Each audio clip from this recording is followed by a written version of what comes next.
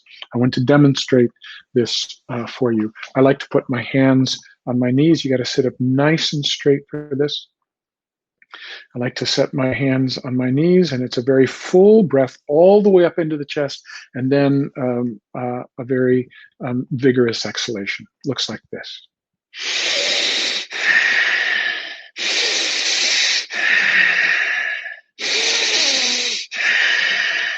Okay, so don't worry about what my face looks like or what your face looks like. We'll just do this breath pattern together. Okay, it'll be about 21 breaths, and at the end of it, you're going to feel like, whoa, a little spacey, a little hyperventilating, Asian-y.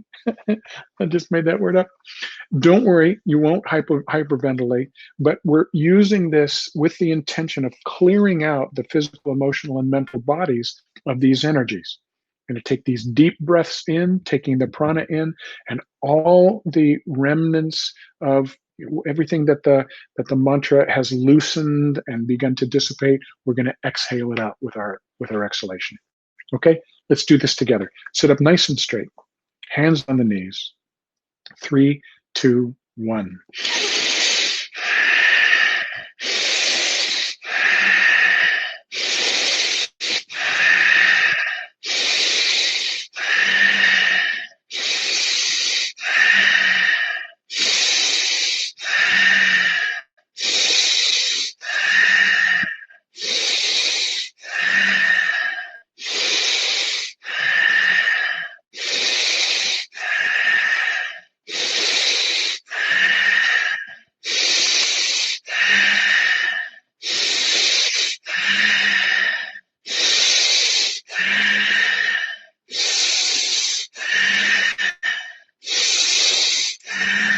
Five more.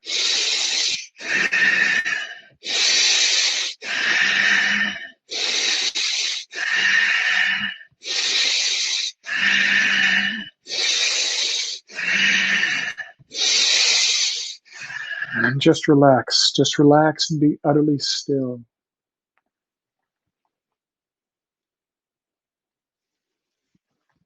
Be utterly still.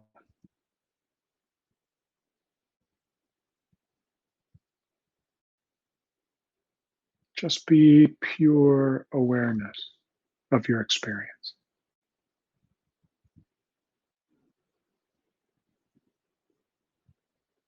Sitting in a vast open field of stillness and silence.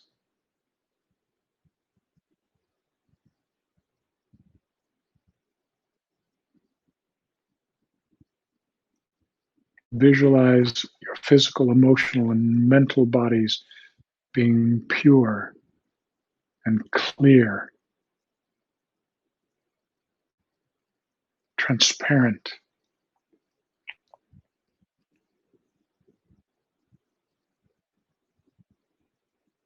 Again, visualize your physical, emotional, and mental bodies being empty and clear and pure of all negativity, all dark energy.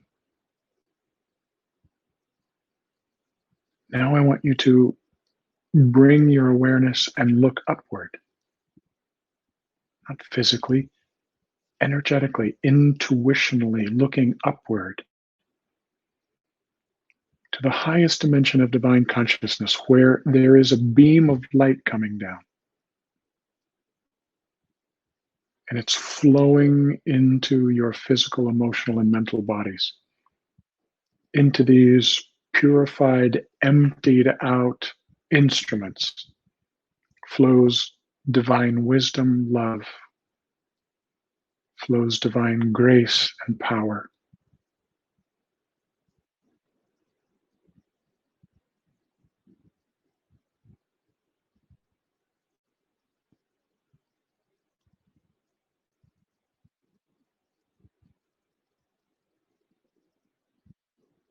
Into the space emptied out by the mantra and our breath and our intention and our sincerity. Into these empty vehicles floods divine wisdom and inspiration and truth.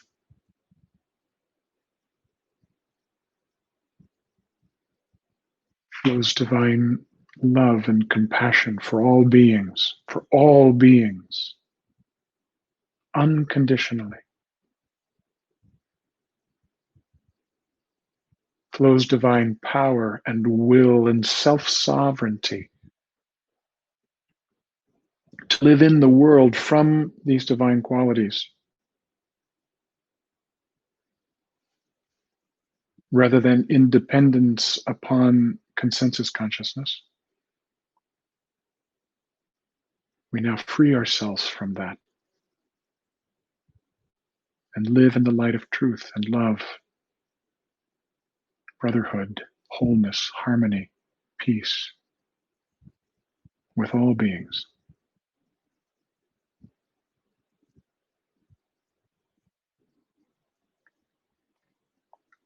Visualize this light streaming down from high above the head, filling the body, pouring out around the body, filling the aura. And then the light also just continues to flow down all the way to the center of the earth. This divine light through you, grounding onto the planet. This higher consciousness, this truth of who we are and how we're capable of living from who we are on this planet together.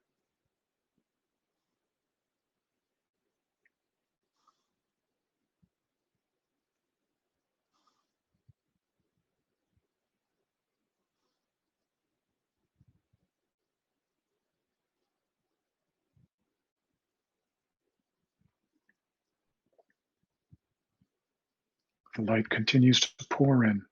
Just open yourself to it. You don't have to direct it. Just surrender to it.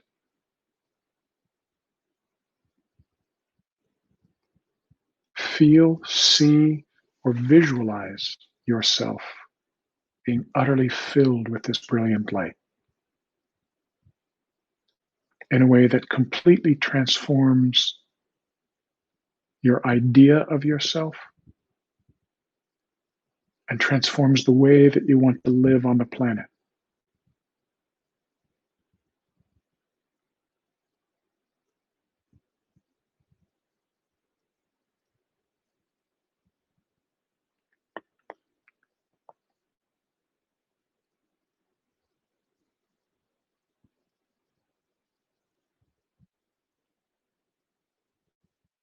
Now, I want you to make a shift.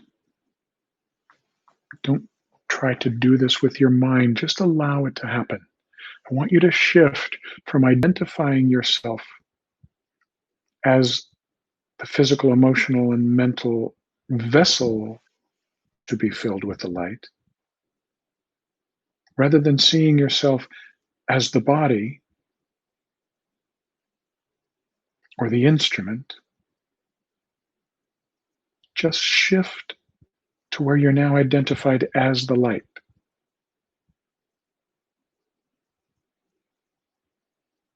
This light that fills the body-mind, you are the light.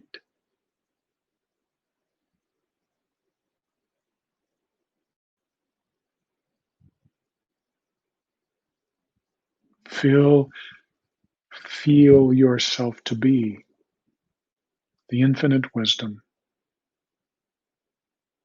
the unconditional love,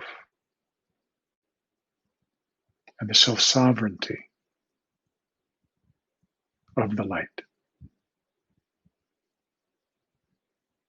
Expanding out limitlessly in all directions.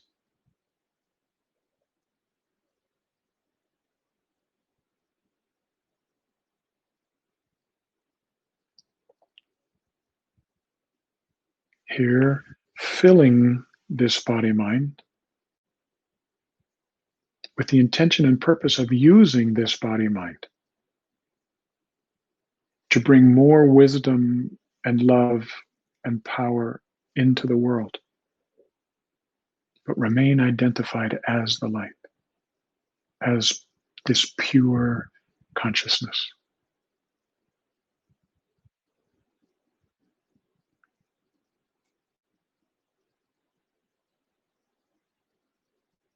And as the light, feel your love for all beings.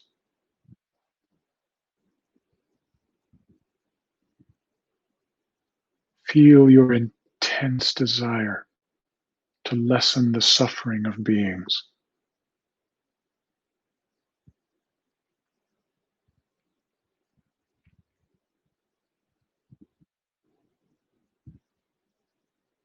With the eyes, with the view, the vision of the light, see that all beings are nothing more than expressions of this one light that you are.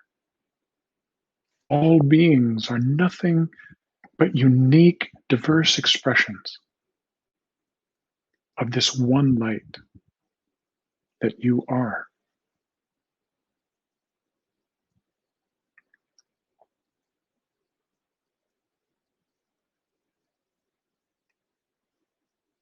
Feel your desire, your yearning, your purpose to be in service to these beings,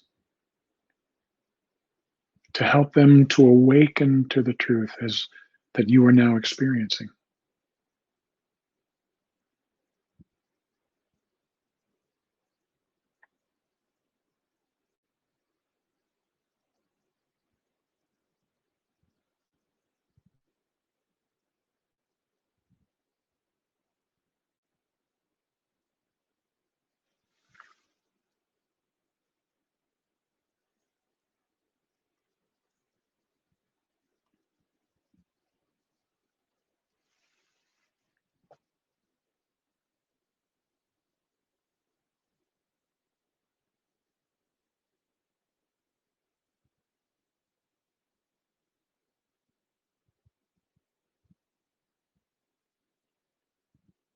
So then, in and from this state of consciousness that you're in, we will say the Bodhisattva prayer together.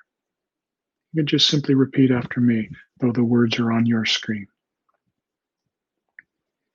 May all beings be happy and free. May all beings be safe and well.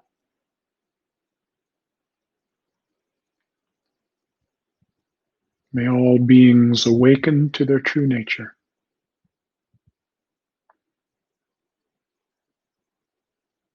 May all beings live together in peace and harmony.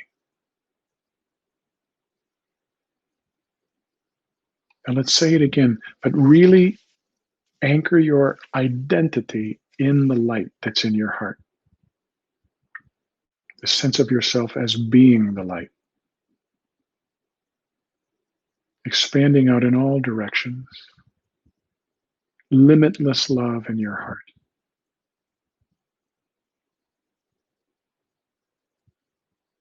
From this light, from this higher consciousness, repeat after me. May all beings be happy and free. May all beings be safe and well.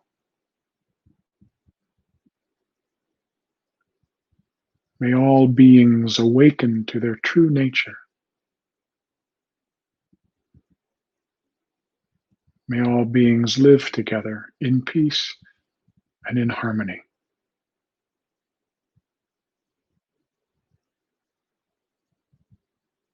And so it is. And so it will be. And so it is. And so it will be.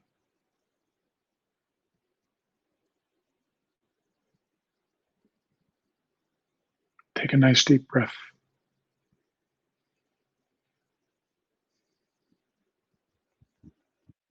So notice how the body is being supported by the chair or the couch that you're on. But at the same time, to the extent that you can, don't lose touch with this sense of being this great expansive consciousness, this loving awareness. this presence. And yes, it occupies the body, but instead of immediately shifting back into a sense of a body or a separate self, see if just for a moment longer you can stay in the light. Even as you begin to move the body and open your eyes and look around the room, can you have the sense of yourself as being this great presence of love and light and wisdom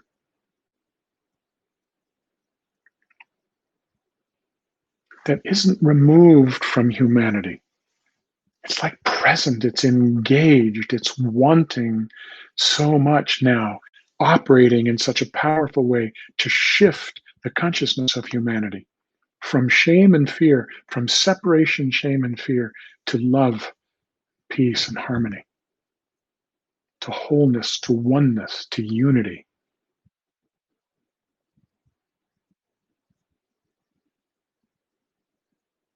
And this great consciousness that's present in this way is present in you, wants to operate in you. Otherwise, if that were not the case, you would not be here having this conversation with me. You'd not be interested in such a class.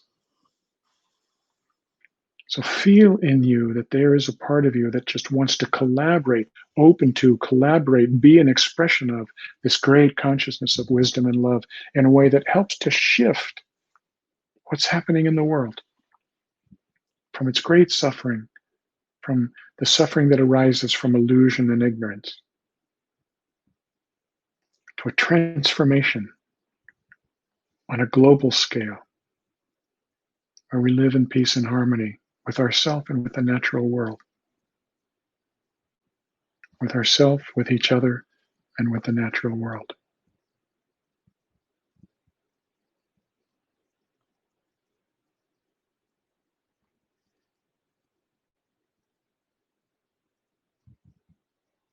So I'm going to leave you with that tonight. And I ask you, if you can, stay in the energy of this a little longer. Feel your connection to this great consciousness that you actually are. We're in the process, all of us, of feeling an alignment or an attunement between the personality self, physical, emotional, and mental bodies, and our soul self, our higher self, literally our divine self. To feel an attunement, alignment with that in such a way that it transforms how we live in the world. We're all in the process of this. To be in the process of this is such an incredible gift. To do it consciously and intentionally lessens a lot of the suffering and disruption that we may feel in the process.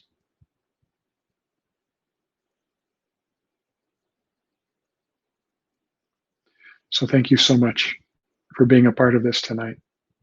I hope that you have found it to be helpful. Stay in this energy best you can. If you can do some journaling tonight before you go to bed as to what you experienced and kind of like what arose in you as maybe perhaps a sense of purpose, a desire to be of service, just keep track of some of this. Let it blossom in you. All right. I love you. God bless. Namaste. Hope to see you next week.